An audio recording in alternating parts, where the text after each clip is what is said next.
Go. The most abundantly antibody found in breast milk is the immunoglobulin A antibody, which binds with the pathogens and prevents them from invading the newborn system.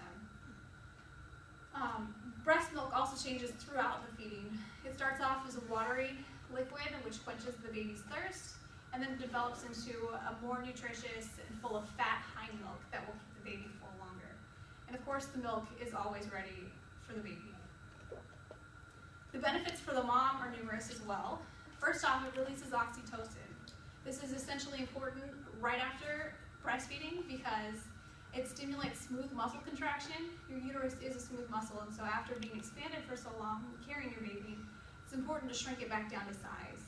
So with it contracting the muscle, it can reduce that. And then it also promotes prevention of hemorrhaging after birth, which is also important.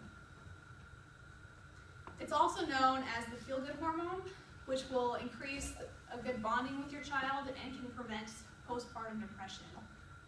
It also promotes weight loss because you burn anywhere from 500 to 700 calories a day. And it's readily available, as previously mentioned.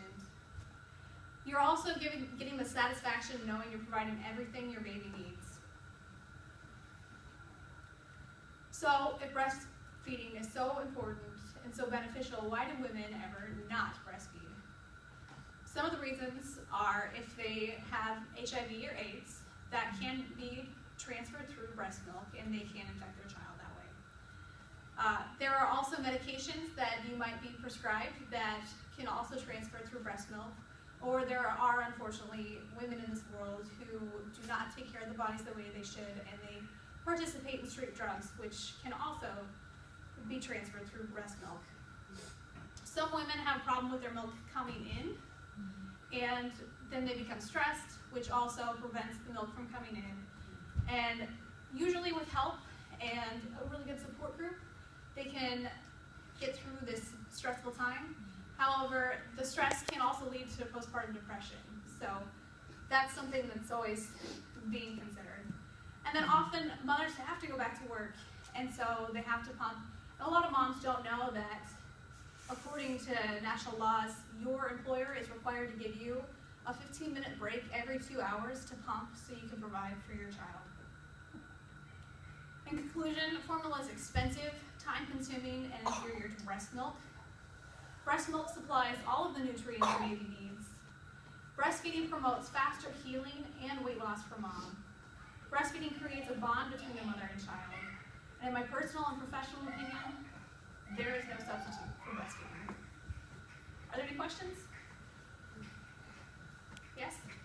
Do people still use wet nurses nowadays? Or I haven't heard of wet nurses being used now, but I do know that a lot of women are banking their breast milk and donating it. So there are children whose mothers have died during childbirth. There are children who are being put up for adoption and problems like that. And so that is something that's used for.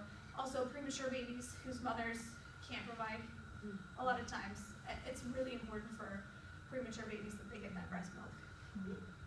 Yes? Is there statistical data to show the correlation between breastfeeding and healthier babies, versus those who are on formula regarding sicknesses like strep throat, colds, things there like is so much information on that.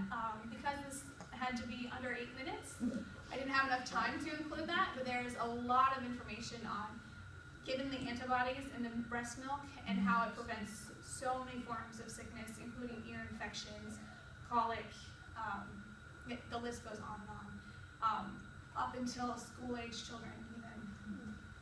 Any other questions? Yes? Was it mostly just America that had the phenomenon of quitting breastfeeding, or is it worldwide? Honestly, I hadn't done research into that.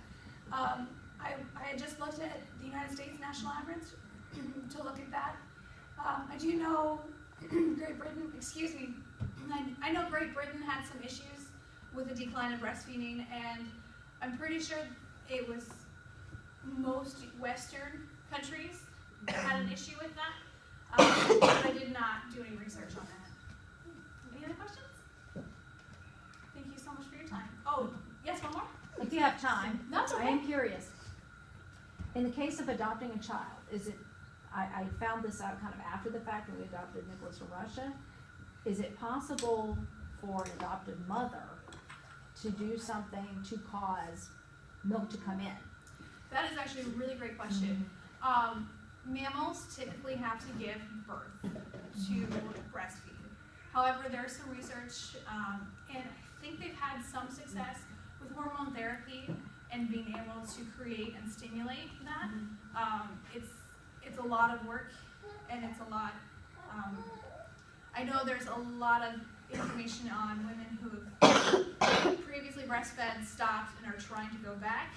I know they always have a harder time trying to increase that milk production. It's a lot to do with hormone therapy, though. All right, any other questions? Thank you so much for your time.